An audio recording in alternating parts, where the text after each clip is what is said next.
Could the Golden State Warriors be on the verge of a game-changing trade? Rumors are swirling about a potential deal that could bring a highly efficient center to the Bay Area, addressing the Warriors' pressing need for depth in the paint. This isn't just speculation. It's an intriguing possibility that could reshape the team's dynamics.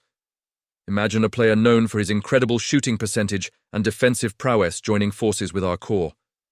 As we dive deeper into this potential blockbuster, don't forget to subscribe and hit that like button to stay in the loop with all things Warriors.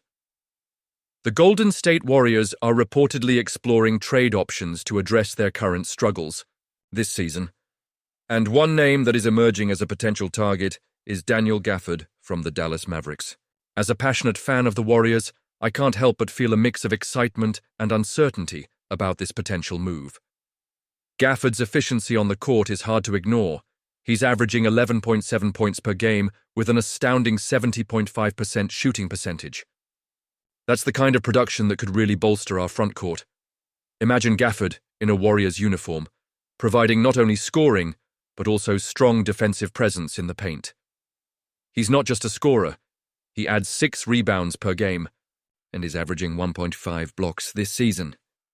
This is crucial for a team that has been searching for that defensive anchor to support our perimeter players. Over his 6-year career, he has consistently shot above 68% from the field, showcasing his ability to finish at the rim and convert high-percentage shots. Now, let's talk about the potential trade dynamics. Reports suggest that Gary Payton could be a key piece going to Dallas in exchange for Gafford. Payton II has been an integral part of the Warriors' defensive schemes for the past several seasons. His versatility on defense makes him a valuable asset. But with our current guard depth, it might make sense to let him go if it means bringing in a player like Gafford. Payton could thrive alongside Luka Doncic and Kyrie Irving in Dallas, helping to build a championship-level defensive culture. But truthfully, I'm torn about this potential trade. On the one hand, I see the clear upside of acquiring Gafford, a big man who can finish, rebound, and protect the rim. On the other hand, losing Payton II would mean parting with one of our best perimeter defenders, a player who has consistently brought tenacity and grit to our lineup. Do we want to risk that? It's a classic case of weighing immediate needs against long-term stability. What's particularly compelling about Gafford is his ability to play both ends of the floor effectively. He may not be the most athletic big man, but his skills in finishing around the rim and defending the post could give the Warriors the edge they need, especially in tightly contested playoff games. With the Warriors often relying on small ball lineups, having a player like Gafford who can operate in the paint will add another layer to our offensive strategy. It's important to think about the future here. If the Warriors can pull off this trade, it could signal a shift in our strategy as we look to build a more balanced roster.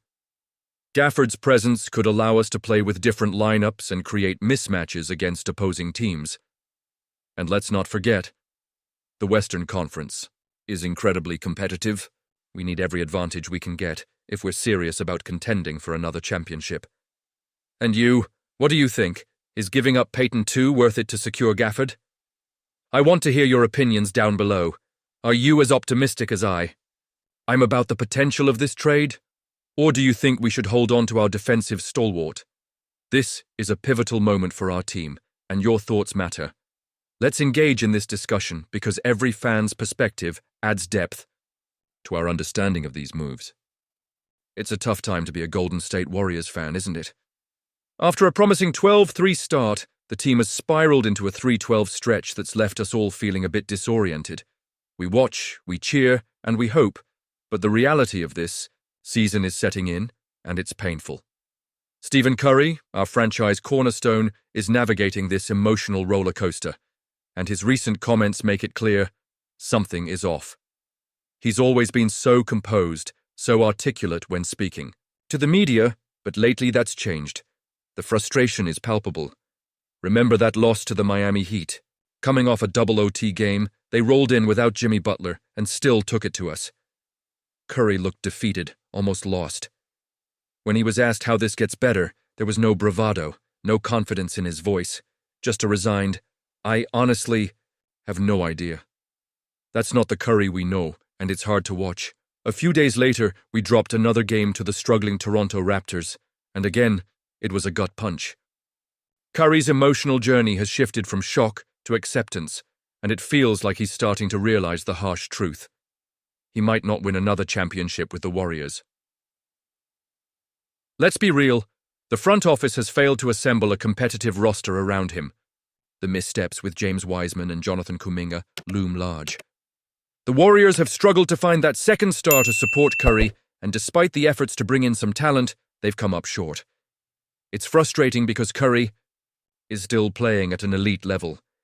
He's been mentioned in MVP discussions, yet the team around him is stuck in mediocrity. I've watched Curry elevate our franchise to incredible heights. 4 championships, 2 MVPs, and a transformative style of play. But now, as he assesses his legacy, it's heartbreaking to think that ring number 5 may not come in a Warriors jersey. For a player of his caliber, that's a painful realization.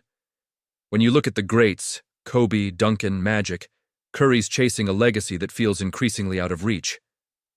He's been loyal, playing his entire career with one franchise. But loyalty might not be enough anymore if he wants to compete for another title. So, what's next? If Curry truly wants to chase that 5th ring, the reality might be that he needs to demand a trade. The Warriors aren't going to initiate a rebuild while he's still on the team, so if he wants a shot at another championship, that conversation has to start with him. It would be a bittersweet moment, full of nostalgia and heartbreak.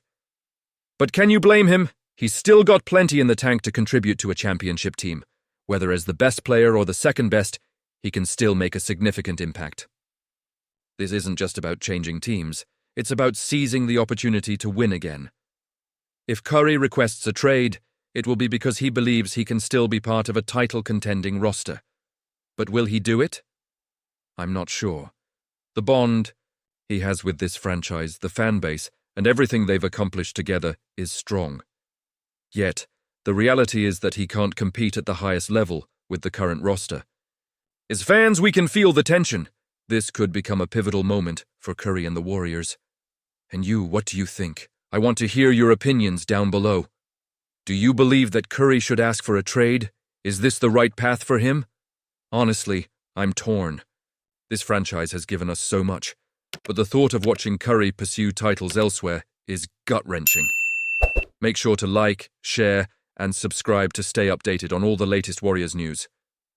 Don't forget to activate the notification bell to get all the latest updates. Let's keep this conversation going, Warriors fans, because we're all in this together.